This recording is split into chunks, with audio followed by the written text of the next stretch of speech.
বিটিচিৰ প্ৰশাসন কেনেকৈ চলাব তাৰ সম্পূৰ্ণ দায়িত্ব হাগ্ৰামা মহিলাৰ ওপৰত। UPPL থাকোঁতেও বিজেপিয়ে ইণ্টাৰফেয়াৰ কৰা নাছিল। কেতিয়াবা মিটিঙত মাতে আমি আহোঁ, আৰু ঠিক সেইধৰণে BPFেও যেতিয়া BTC চলাব ৰাজ্য চৰকাৰে ইণ্টাৰফেয়াৰ নকৰে।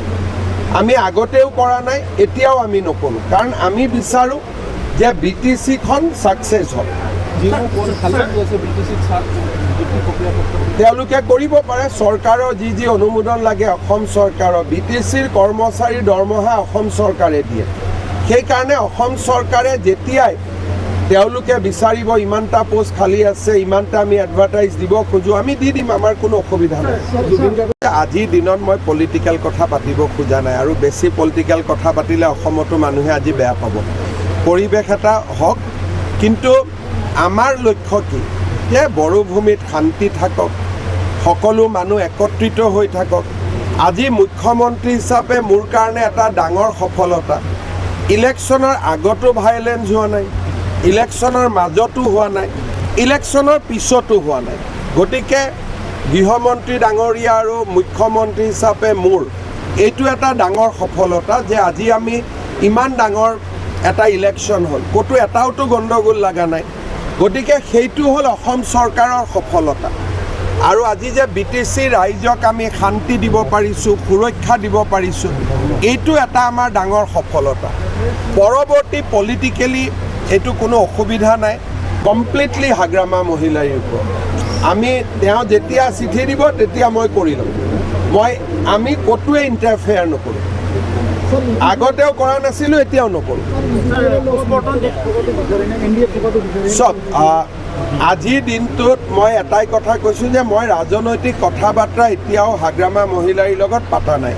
তেওঁলোকৰ মিটিঙত যিটো প্ৰস্তাৱ গ্ৰহণ কৰিছিল, মোক কপিটো দিছে আজি, মই ৰাস্তাত যাওঁতে পঢ়ি যাম। হাগ্ৰামা মহিলাৰীয়ে মোক কৈছে যে তেওঁৰ কিছুমান চিন্তা আছে, লাহে লাহে আমি পাতি ল'ম। আমাৰতো মই আগতে কৈছোঁ যে 100% সহযোগিতা আমাৰ নতুন BTC প্ৰশাসনৰ প্ৰতি থাকিব, আৰু আমি লম্বা একেলগে কাম কৰিব লাগিব। 5 বছৰ আলোচনা হৈ থাকিব, যিবিলাক কথা আছে। এই মুহূৰ্তত তেওঁলোকে দায়িত্ব লওক, কি আছে কি নাই চাওক, আৰু 5 বছৰ লম্বা সময় কথা পাতিবৰ কাৰণে আমি বহুত সময় পাম।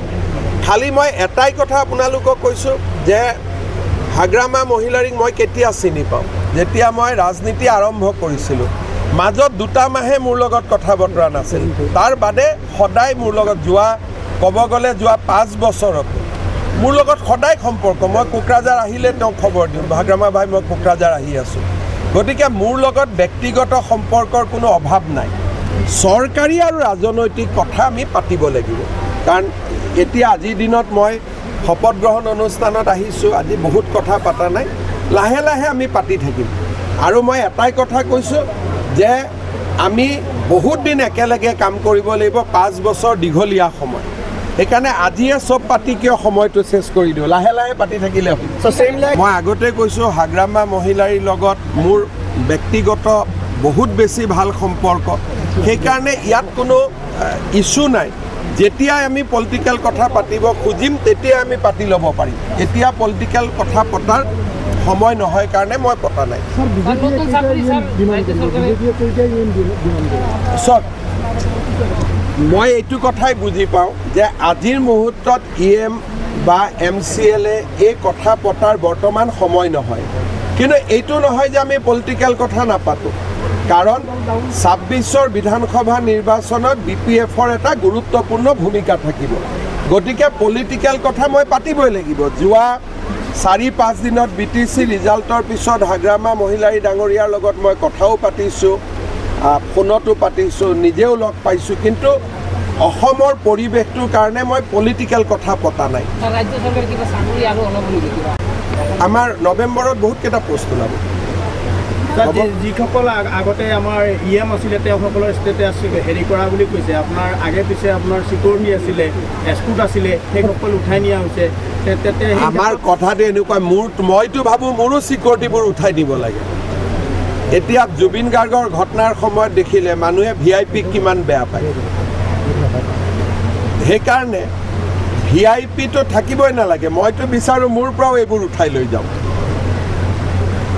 এতিয়া উপায় নহ'লে আমিতো কাবাক নিৰাপত্তা দিব লাগে কিন্তু মইতো নিজে বিচাৰোঁ যে মোৰ মন্ত্ৰী MLA কাৰো লগত চিকিউৰিটি থাকিব নালাগে আমি কিমানৰ PSO উঠাই দিছোঁ আটাইতকৈ ক'ব গ'লে আমাৰ দিনতে 4000 PSOৰ পৰা আমি 600লৈকে নমাই দিছোঁ আৰু সেই পুলিচবিলাক এতিয়া ৰাস্তাত ডিউটি কৰে